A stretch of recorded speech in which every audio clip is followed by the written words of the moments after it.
Video 1949 en Chicago, en Shoreline.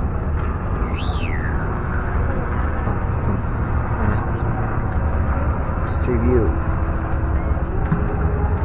No dejáis chascón. ¿Le estáis mostrando a mi papá? Buena, Danilo.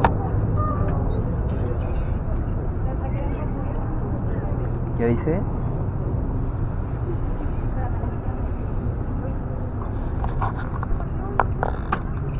No tenía para qué moverme. Cerveza gratis. We're about to pull away. So just you'll be for the next 75 minutes. So I hope you like the sound of my voice. And if you don't, bars in the back of the boat. Couple drinks in, doesn't matter what I'm talking about at all. El barman discrimina. My name is Keegan. I'm your docent, your tour guide for today. And I'm incredibly trained and incredibly qualified. Because I actually went on this tour many years ago. I was visiting from out of town with my family, so I wasn't always a Chicagoan. But my dad wanted to take the tour. I wanted to take a nap. So we compromised and took the tour. And I took a nap. Fell asleep right there at the back of the boat. Last thing I remember before I calmed down was something about meatpacking. And that's what this journey we're going on today is really all about. Not sleeping and not meatpacking. It's about redemption. Because what was once a tired, bored little boy is now a well-informed, educated grown man before you. So together we will explore the stories and adventures that make up this city, stories of redemption. Because they may call Chicago the second city, but I prefer to see it as the second chance city. I've been given a second chance today to show you the beautiful city I missed out on all those years ago, and I hope you don't make the same mistake I did, because this city is truly one of a kind. With all that in mind, we're going to start with Navy Pier, because there is never a good time to talk about it. In like 30 seconds, it'll be right behind you, and also you can't see it, there's a bunch of trees in the way. But Navy Pier is the biggest cultural attraction in the Midwest, so I feel like I should mention it at least a little bit.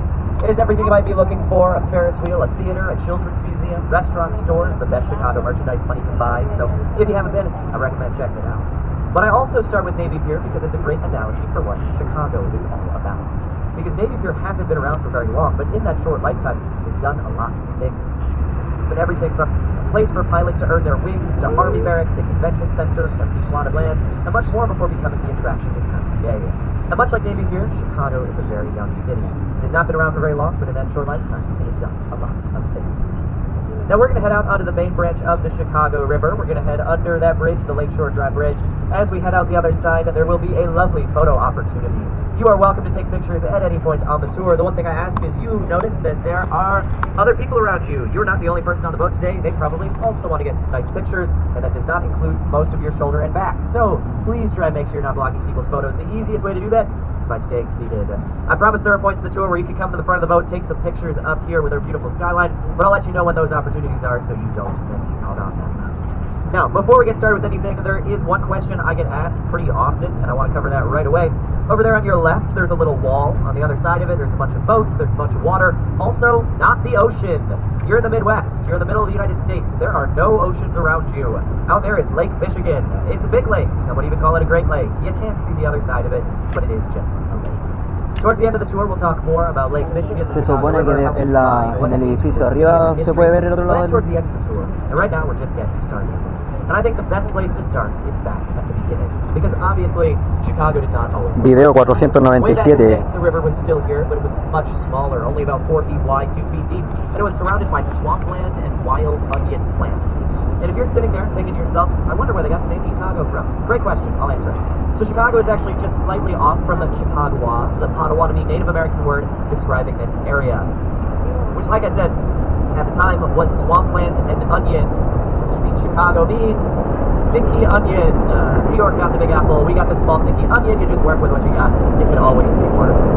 But hopefully we all agree with me, Chicago has done pretty well with what we had. It is my pleasure to officially welcome you to Chicago.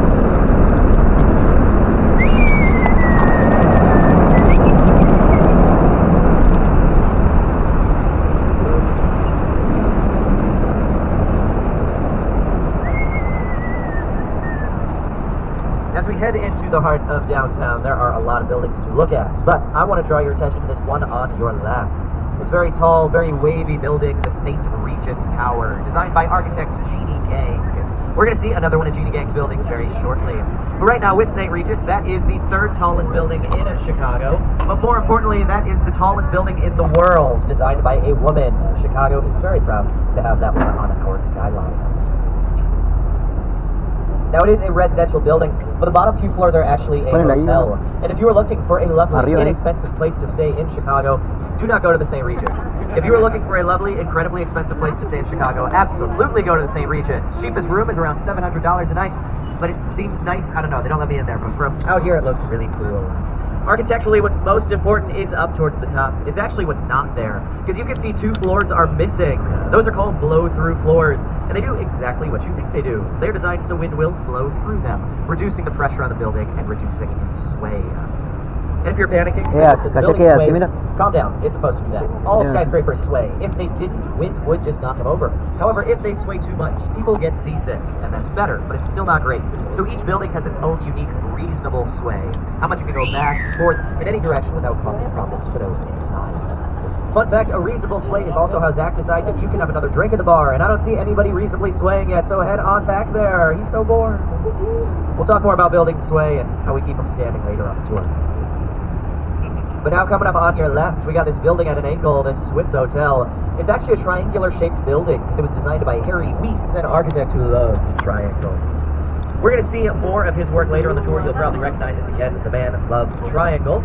So much so, he actually designed a very similar-looking building to this one much further downtown. That other building is called the Metropolitan Correctional Center. So given the choice, the Genie gang designed St. Regis, put it up right down the street.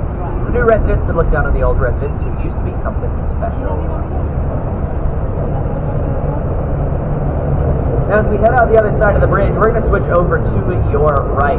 You'll see it right as we come out from under the bridge. And it might look a little familiar to you if you're from New York. It looks a lot like 30 Rockefeller Plaza, NBC's headquarters in New York City, which makes sense because that is NBC's headquarters here in Chicago. Now, 30 Rockefeller Plaza over in New York is an Art Deco style building from the 1920s. We are going to see a lot of Art Deco buildings on the tour. This is not one of them. Because this is not from the 1920s, it's from the 1980s, meaning instead of Art Deco, it is the style Cacha, el Eco 80 Deco, el 80 ya estaba ese great edificio. style of architecture. But it just means the 80s was trying to reference what was going on in the 20s.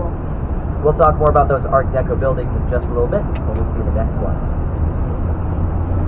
But now as we head further down on your right, it's got a clock tower. It looks like 2 buildings connected by a bridge, because that's exactly what it is. It's the gorgeous Wrigley Building. This is a Spanish revivalist style building because it's modeled after La Giralda, the Seville Cathedral in Spain. And it was built when America was a pretty young country. We were bumbling around, trying to find ourselves. And on this journey of self-discovery, we borrowed a lot of architecture from other countries who've been doing it a lot longer than we had, mainly European countries, because that's who we were familiar with. You can see the Wrigley Building is covered in over 250,000 decorative and fireproof terracotta tiles. Each tile is so delicate it must be hand-washed once a year to remain looking that nice, which sounds exhausting, but it looks good, so in the end I think it was probably worth it.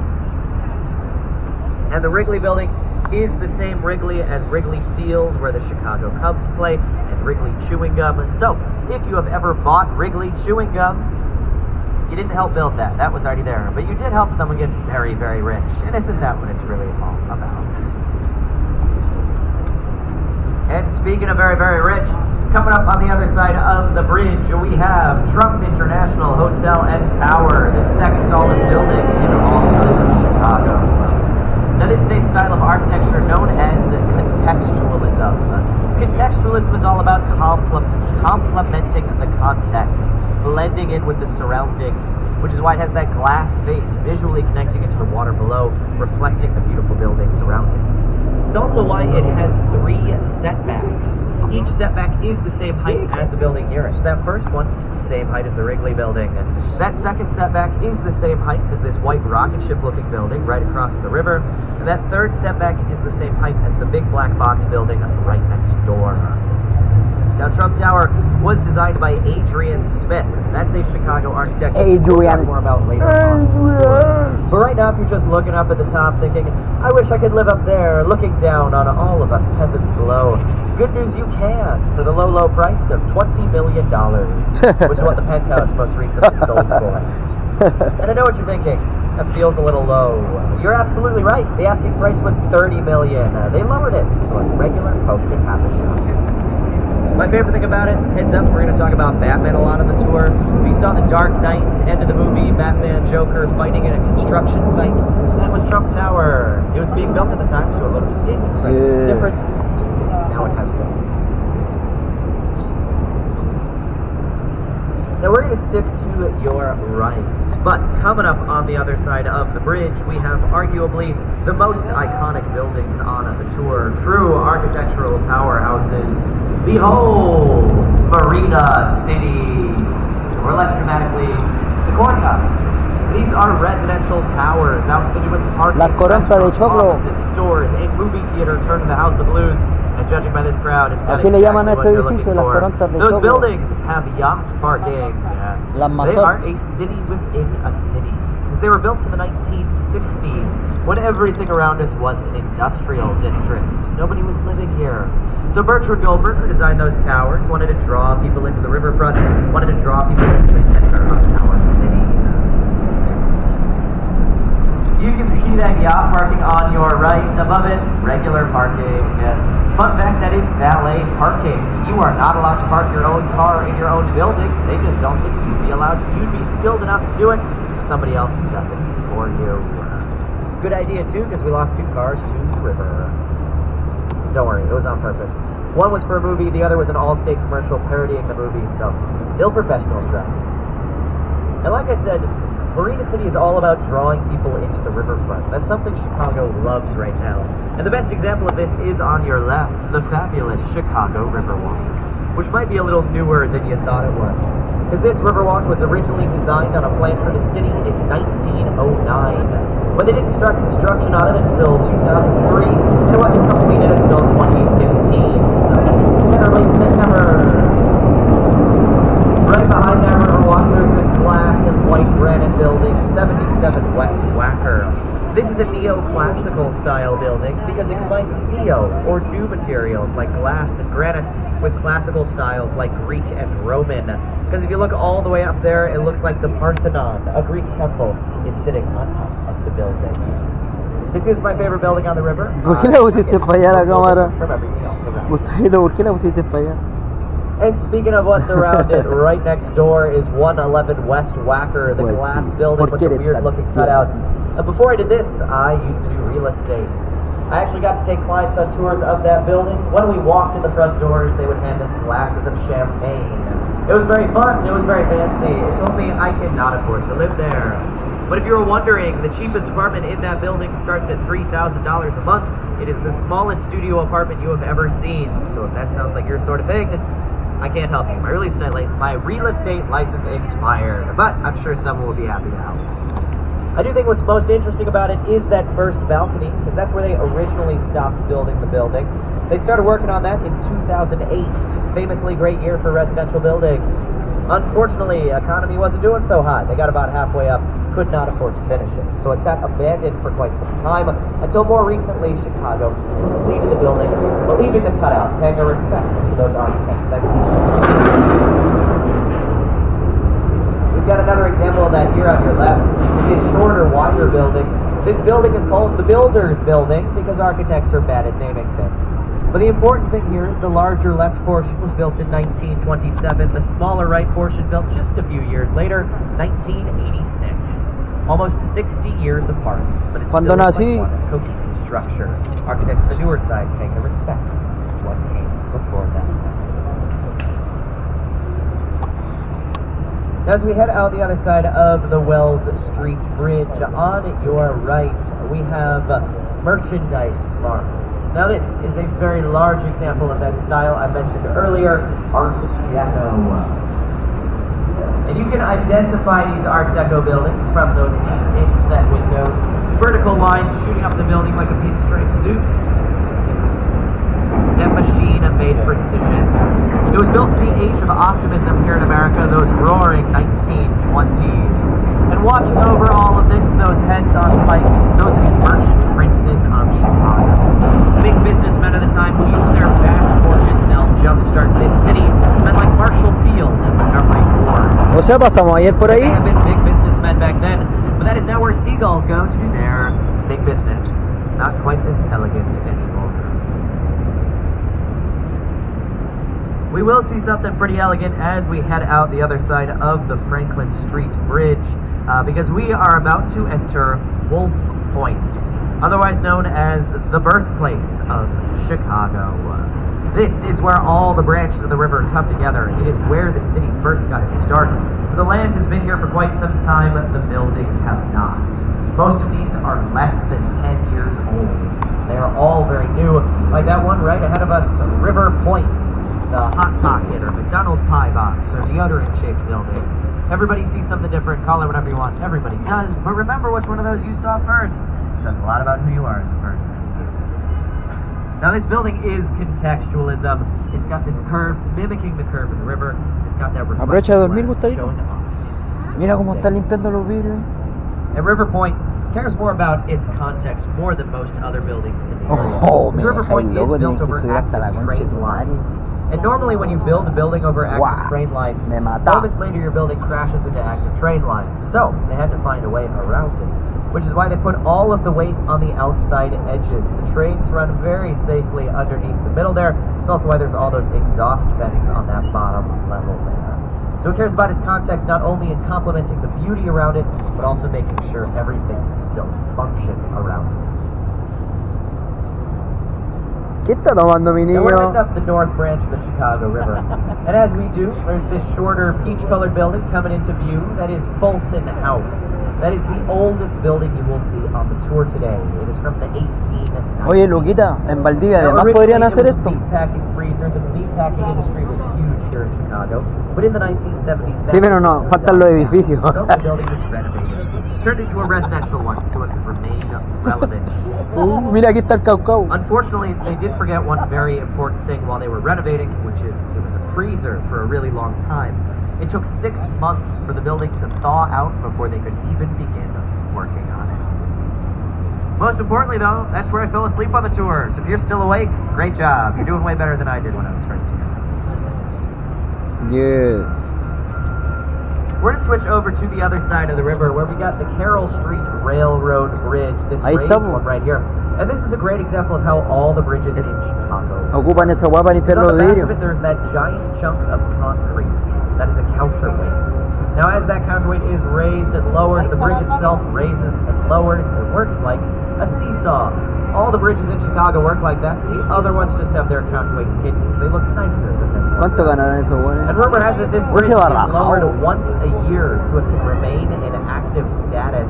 I say rumor has it because nobody I know has ever seen this El happen. meo, la Maybe mea someday. fiesta. We're going to switch back over to the other side, though, where we got these triangle-shaped buildings coming into view, the River Cottages, designed by, you guessed it, Harry Weiss. The dude loved triangles. But he also loved sailboats. So he designed these in the shape of a sail with round porthole windows on them, and he put them right up against the water, drawing people into the riverfront. And we know Chicago loves the riverfront now, but that has not always been the case. And you can see that on the other side of the bridge with this big blue building, the East Bank Plaza. Because as we get closer to it, you might be thinking to yourself, why does it feel like I'm looking at the back of a building? It's because you're looking at the back of a building. This was built when the river was gross. People did not want to be here, so they faced everything away from it. The Riverwalk is actually a much more recent addition. The building used to be right up against the water, but we've added that in. Over on the other side, more Riverwalk, greenery, benches, setback townhomes. Chicago wants to draw people into the riverfront, and so far it seems to be working. It tricked all of you into coming out here today. Now in just a moment, Captain Brian is going to expertly spin this boat around, take us down the South Branch to show you more about the city. But right now, feel free to get up, stretch your legs, use the restroom, visit the bar. I hear Zach's Tiene el mismo olor veneciano como Venecia. Olor a Venecia. Agar, afile. Ahora empieza la música. No.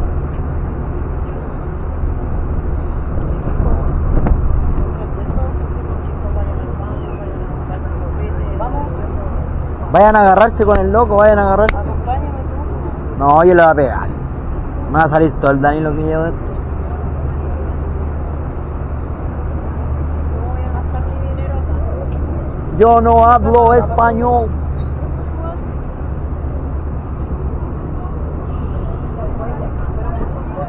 Muchos denle el gusto a él porque logre lo que quiere.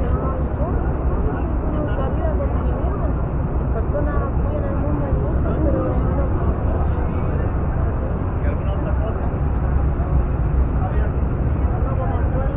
Vamos a chocar, wow.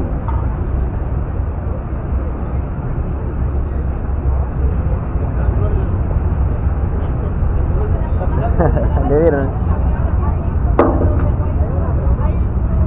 No, es que aquí veníamos a tomar desayuno, o sea, son cecitas, pasamos a la...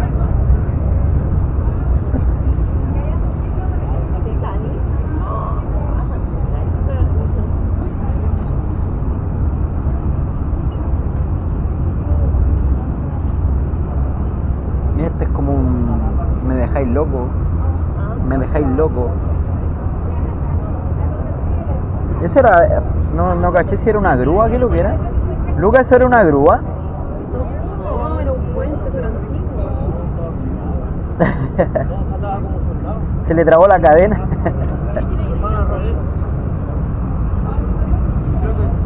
Ya lo armó. Pero el Lee estaba a cargo ese día. Y Aludipo El Lee estaba a cargo ese día. Aludipo lo diseñó. No. El Wonfe.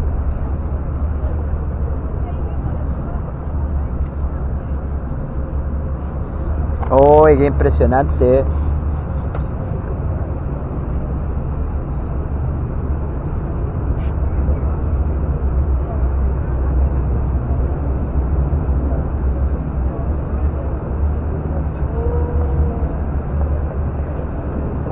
No veo rico.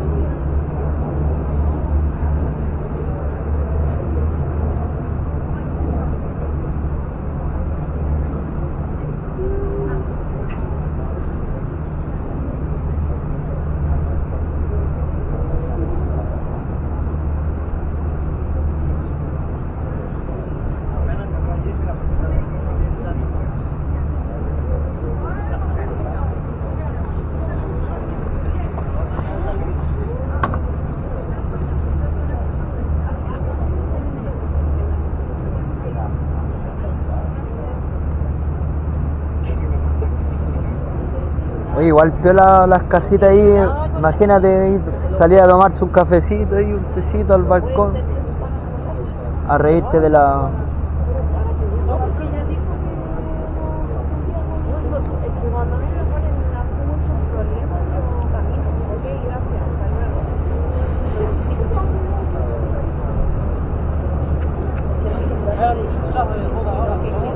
Mira, voy a ir a vender un...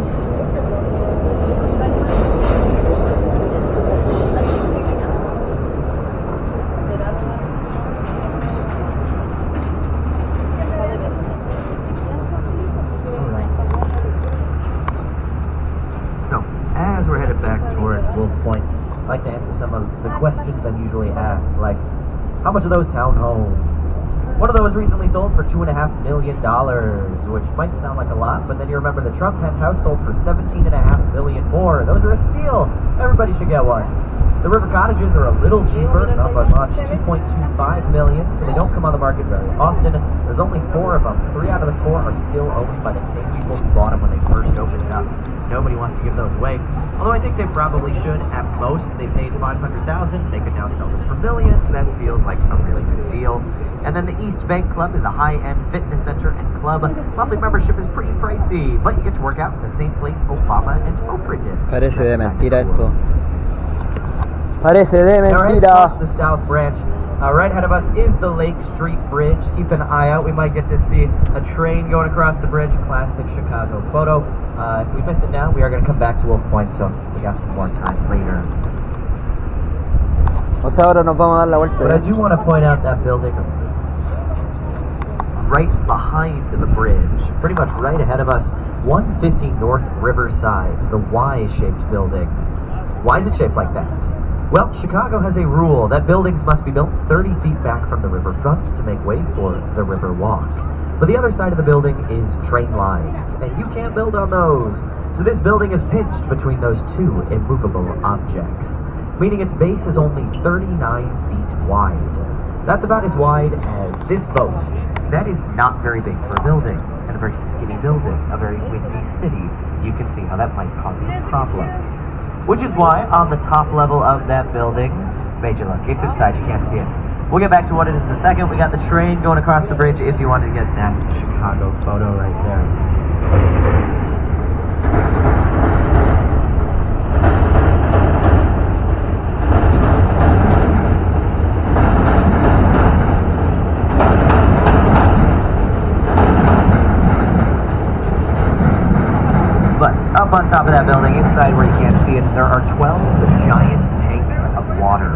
These are called inertial slosh dampers.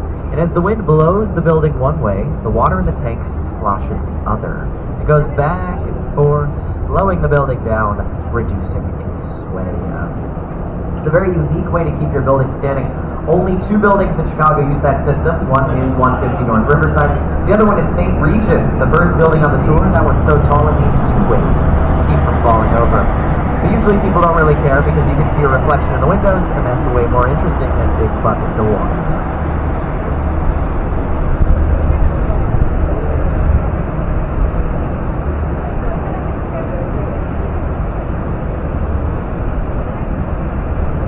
As we continue down the South Branch, we're going to switch over to your left, to where we have this very tall glass building. Name's up on the top. It's the Bank of America building. And if any of you are patrons of Bank of America, congratulations. This is what your money's been going towards the past couple of years. Building like this takes about 3 years and $800 million to make. You built a very expensive building. I hope you like it. And you can see they dealt with that 30-foot setback rule too. They just did something different here. They vaulted their 3rd floor and held it up by these giant metal tripod legs so people could walk by under. Speaking of what came before, as we head out the other side of this next bridge, we are going to enter the time machine. We're going back in time to the 1920s. We're going to head forward through the decades till we get back to the present day. All the buildings in the time machine are going to be on your right, starting with 2 Riverside Plaza. So grab your Tommy gun and hide your alcohol. We're back in the roaring 1920s.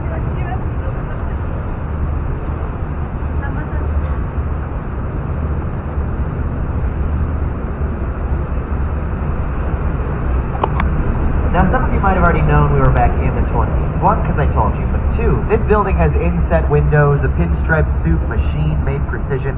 It's an Art Deco building. Unfortunately, it's an Art Deco building that was built in 1929. And if you are familiar with U.S. history, you're aware of what happened next. Everything went bad. There was the Great Depression, and then we went to war. So for 25 years here in Chicago, there were almost no office buildings built. Height of the Roaring 20s, buildings popped up all over the place, but by the end of the 20s, there was a huge surplus with no demand. But don't worry too much, other side of this bridge, it's 25 years later. So grab your space suits and your Cuban missiles, we're headed to the 1960s.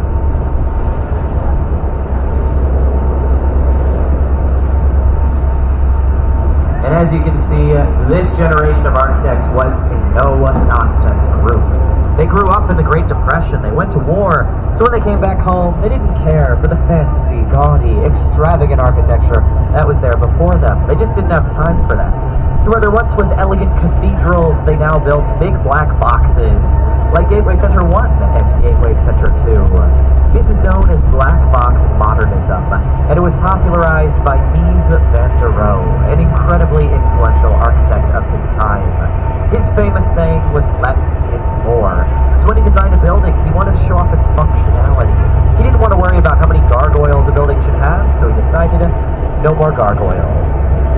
He wanted to show off the very main form of the building, but not add any of those decorations he thought were pointless. Now we're leaving the 60s. We are entering the 70s with Gateway Center 3. This is international style. That's because buildings like that popped up in cities all over the world in the 70s. It was a cookie-cutter, copy-paste type of building that could be thrown up wherever one was needed. Basically, if you ask the 5-year-olds to draw a building, that's what you're going to get. It is very simple. It looks a lot like modernism, but it is its own unique style. They used new materials and added a splash of color, so it's a little softer, warmer than just the plain steel that came before it. But now we've seen Gateway Center 1, Gateway Center 2, and Gateway Center 3, and if there's one thing we know about architects, it's they're bad at naming things. So the next building is, of course, unimaginatively called Gateway Center 4. But this generation was fed up with the previous ones. Everybody before them kept saying, "Stay on the lines, make a box, don't make a fuss." This generation said, "We're different, we're cool, we're gnarly, it's the 80s, less is more, wrong, more is more, we're making weird curvy structures." Meaning contextualism got its start in the 80s. So as we head out The other side of this next bridge, you will be safe and sound back in good old 2024. This one. But now you're aware of how architecture has evolved in Chicago and most of America. From elegant cathedrals emulating Europe in the Ahí va a early montar, tú mira ahí 20s arriba, to machine-made Art Deco in the late 20s. America went to war, and when we returned, we built serious big black tirarse boxes in the del- 60s, followed by big white boxes in the 70s, and the big curvy boxes in the 80s and ever since. Me dejáis loco.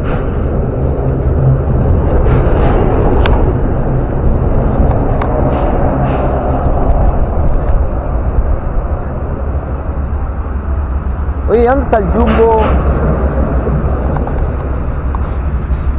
Now, some of you might recognize this next building on your right if you saw Batman The Dark Knight, because obviously that is Gotham City Bank.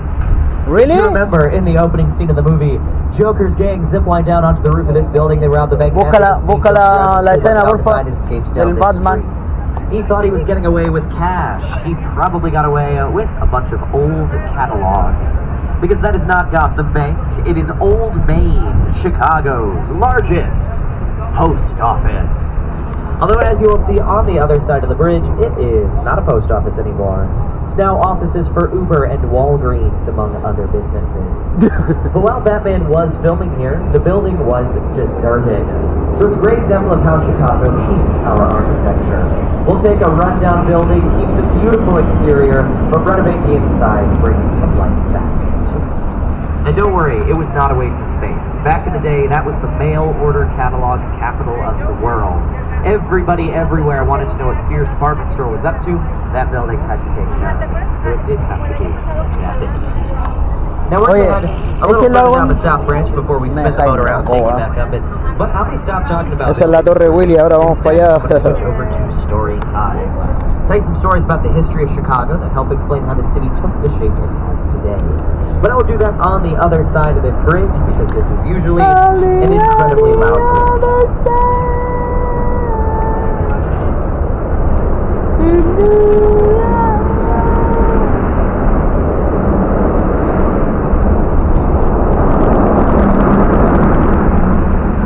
Oh my god, look at that building. Los meos pernos. Alright. Alright. Time. So, story number one is the fire. Some of you might have heard about a certain Chicago fire. Kind of big deal, lots of people are talking about it. Well, this fire happened on the night of October 8th, 1871, just a few blocks away from us, right over there to your right. I love when people look. Fire's been out for a while, don't worry, it's not gonna hurt you. Now, it started as a very small fire, but 30-mile-per-hour winds whipped it up into a blazing inferno. And at this point in the city's history, this river was gross. It was a sewer, and it was covered in a sheet of oil. Now, these 30-mile-per-hour winds created literal fire tornadoes, which moved closer and closer and caught the river itself on fire. The wind continued to push it, the fire spread to the rest of the city, burning most of it down. In the end, 18,000 buildings were destroyed, 100,000 people were left homeless, and 300 more perished in the fire. Chicago was devastated. And they were looking for someone, anyone, to blame for this tragedy. So they picked the obvious choice. They blamed a cow. Some of you may be familiar with this legend. Chicago's been spreading it for quite some time. The legend goes that on that same fateful night, in that same fateful place, Mrs. Catherine O'Leary went to sleep. But in the bar next door, her cow stayed awake. And this cow purposefully and with malicious intent kicked over a kerosene lantern, lighting the barn on fire, and soon the whole city with it. And like any good legend, it does have a kernel of truth to it, but Guárdala a tú lot en, of it la, is made en el up. bolso, pues, Ivana. We know that Mrs. Catherine Ivana, O'Leary was a real guárdala en tu Irish bolso. Catholic immigrant woman. We know she had a barn. We know she had a cow. Presumably she had a lantern. We don't actually know how the fire started. In the end, though, doesn't really matter, because we know it ended with this city being destroyed. And what are you going to do when your whole city burns down? Well, Chicago is a city of second chances, of redemption, so they called in architects to rebuild, and they used steel. So when Chicago 2.0 rose from the ashes, it was the birthplace of the first ever 10-story steel frame skyscraper. And a whole city coming back from a fire, surely a story of redemption, but Chicago wasn't done just yet. We cut to 22 years later, where story number 2 takes place, the fair. Because at this point, the World's Fair is coming around, and Chicago wants it. So they sent their politicians out to petition to host it. This is actually where we got one of our famous nicknames. Because yes, this is a windy city, but that is not how we got that name. We got that name because everybody who met these Chicago politicians had the same thing to say about them. They were long-winded, full of hot air and windbags, and thus the Windy City was born. And it must have worked, because kind of famously, Chicago got the fair. So now the 1893 World's Fair is in full swing, and it was all planned by Daniel Burnham. This was an architect with a vision for this city and a whole fair to work with, so he designed the White City. This was 200 temporary buildings designed to look like Venice, Italy. Gorgeous, classical, European-style architecture, all painted white. If you're wondering what this might have looked like, I suggest heading to the South Side to see the Museum of Science and Industry. It is a great example of that style and a very cool place to visit. But unfortunately, everything must come to an end. And 6 months after that fair opened, it closed, with an astonishing total of 27 million visitors from 46 different countries. The fair was a huge success. And that takes us to the third and final story, the plan. Because after the fair ended, Chicago still wanted to create, so they hired Daniel Burnham once again to create the first urban city plan in the country. He decided to call this the 1909 Daniel Burnham Plan for Chicago, because architects are bad at naming things. It was not an interesting name, but it was a very interesting plan because he wanted to turn Chicago into the Paris on the prairie. He wanted art, fountains, monuments, views, a city in a garden. He wanted every citizen within walking distance of a park, which is why there are 614 parks in Chicago today. He created this huge plan for our city because the most...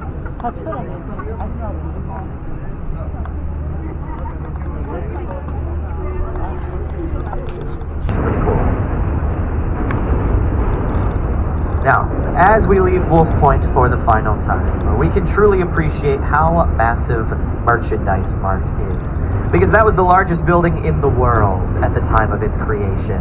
That is 73 football fields of office space, 7.5 miles of hallways. It takes up 2 whole city blocks, and until 2008, Merchandise Mart had its own zip code.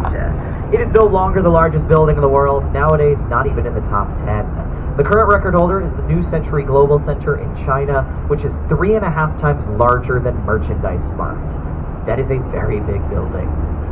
Personally, I think the statistic that demonstrates how big it is the best is the side of the building we're looking at right now is 2.5 acres, which I think just sounds crazy, but was also very helpful, because when I first started this job, I couldn't really picture how big an acre was, and now I know it's like half of that. So if you've got a farming issue or something coming up, you're welcome. ¿Qué le pasó? 2.5 acres. Yeah. I have no idea how many square feet that is. Math is not my strong suit. That's why I look at the buildings, not design them. But across the river from it, we've got this glass box full of projectors right up against the wall of the Riverwalk. That is for Art on the Mart. If you miss it, it doesn't matter. It's just a glass box. But it's for Art on the Mart. And on evenings in Chicago, the projectors display an animated art presentation onto the entire side of the building. I think it's cool because the projectors are designed to avoid the windows. They're only displaying around them, so if you're inside while it's happening, you can't tell. Everybody else thinks it's cool because it's free, and there's not that much free stuff around. Take it where you can get it. If you're interested, Art on the Mart is Thursday through Sunday every week until the end of December. So if you are not here this week, come back later. It's free, so it's worth it. But you should miss it at least one night this week because you'll be going to Wheel of Improv at Second City. You're going to throw my name around. It's going to be great for all of us. I can tell some of you are thinking, I just don't think that sounds like my kind of show. That's okay. Go see Clued In at Second City. I got friends in 2 shows. You got options. Now over on your left, we've got the short red brick building with a clock tower, the Reed Murdoch building, and it has done a lot in its lifetime. At one point or another, that was offices, a grocery warehouse, even a makeshift morgue. Nowadays, it's home to Encyclopedia Britannica, so arguably still a morgue. Nobody uses those anymore. But it is October, so I gotta tell my one ghost story here. The Reed Murdoch building is said to be haunted. many, many years ago, around the time of the Titanic. I know, scary word to say on a boat. But it was a different boat that I'm talking about. The Eastland. It was docked right here across the river from that building. It was loaded up with hundreds of Western Electric employees. They were going to go have a lovely day on Lake Michigan. Unfortunately, it was a very tall, skinny boat and a very windy day. And as soon as they left that dock, the boat tipped over, it sank, and over 800 people drowned. The morgue downtown could not handle that many bodies, and so they had to use buildings like the Reed Murdoch as temporary morgues. Unfortunately, a lot of those bodies were never identified, and so they sat in there for weeks before finally being taken away. But it said if you are in that basement where the morgue was, you can see the gray lady crawl across the ceiling, you can see water drip down from the walls. The building is haunted by those spirits that were never truly allowed to leave.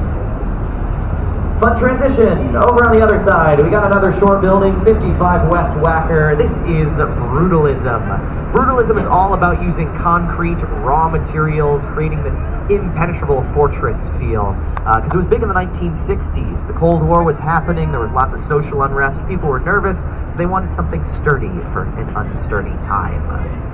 Right next door, that is the Leo Burnett building. Nothing important about it. But the inside has the advertising agency, and Leo Burnett has created iconic characters like the Pillsbury Doughboy, Tony the Tiger, the Keebler Elves, Toucan Sam, all those characters you know and love. Time magazine actually put out a list of the 100 most influential people of the 20th century. Leo Burnett made the list, which is cool. The only other names I remember from the list are Elvis Presley, and the only fictional character on the list, Bart Simpson, which I think is a lot of fun, because there must have been a lot of celebrities sitting around going, I sure hope I make the list, and then they lost to a cartoon character. Further down on your right, there's this building with the dome up on top. That's the Jewelers building, built to house Jewelers offices. They put a car elevator inside so you can drive right into the building to avoid any potential jewel thieves that were apparently running rampant in the 1920s. The dome up on top used to be home to the Stratosphere Lounge, a high-end restaurant. It was rumored to be a speakeasy run by Al Capone. That is just a rumor. Al Capone was in prison at the time, but it's a very cool rumor, so spread it. And it looks familiar because you saw it in Transformers.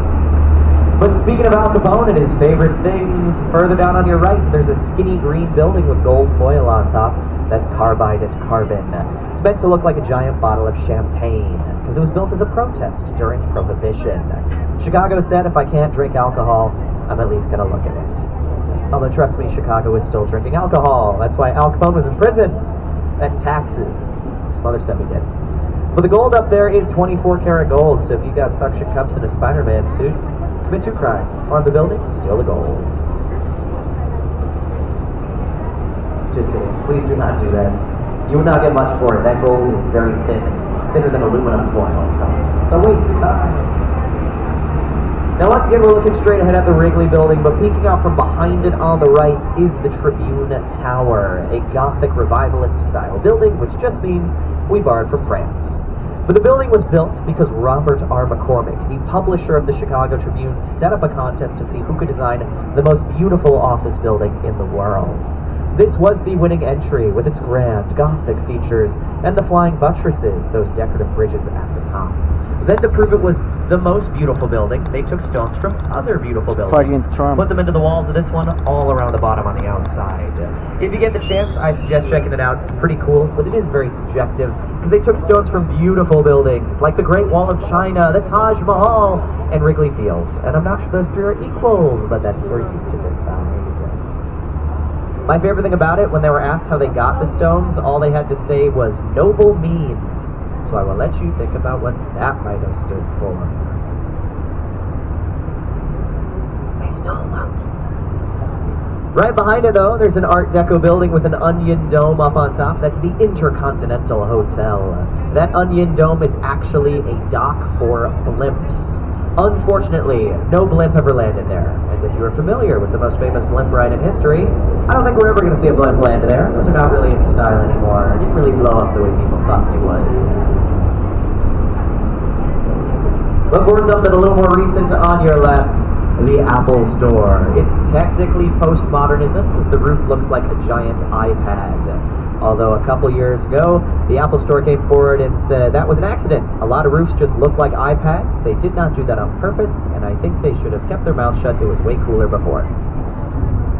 More importantly, right next to it, in between Fidelity Investments and University of Chicago, you are going to see a canyon of buildings. All the way at the end of that canyon is the John Hancock Tower, the 5th tallest building in Chicago, one of the most iconic. If you want a photo, now will be the time. We only get a brief glimpse from the river, but it will be the Black Box Modernist building with 2 antennae on top, right in between these 2 buildings, X's crisscrossing on the outside. And the Sears Willis Tower from earlier has the sky deck and the ledge. The John Hancock Tower has the 360 and the tilt if you are looking for ways to safely dangle yourself out the side of a building. Now we are headed back towards the dock. We do still have some stuff to talk about, but first I have one very important announcement. There are no bathrooms on our dock, which means if you have to use the bathroom, it is either now at the back of the boat or walking to Navy Pier. The choice is yours, but when we get back to the dock, the bathrooms are closed. We got to get you off the boat so we can get it ready for that next group. So plan accordingly, either bathrooms now or over at Navy Pier. You have been warned. Now there's only one building left to talk about, but we can't see it yet. So while we wait, I wanted to talk about the history of Chicago, specifically the biggest change to this city. Because we've seen a lot of buildings, architecture, roads, bridges. I don't think it's any of that. I believe the biggest change to this city is sway. And if you're panicking, yes, the building sways, calm down. It's supposed to do that. All skyscrapers sway. If they didn't, wind would just knock them over. However, if they sway too much, people get seasick, and that's better, but it's still not great. So each building has its own unique, reasonable sway. How much you can go back and forth in any direction without causing problems for those inside. Fun fact, a reasonable sway is also how Zach decided that you could have another drink at the bar, and I don't see anybody reasonably swaying yet, so head on back there. He's so bored. We'll talk more about building sway and how we keep them standing later on the tour. But now coming up on your left, we got this building at an angle, this Swiss Hotel. It's actually a triangular shaped building because it was designed by Harry Weiss, an architect who loved triangles. We're going to see more of his work later on the tour. You'll recognize him again, the man who loves the triangles. So much so, he actually designed a very similar looking building to this one much further downtown. That other building is called the Metropolitan Correctional Center. So given the choice, I'd stay at this one. Bigger windows, a lot more exits, much friendlier.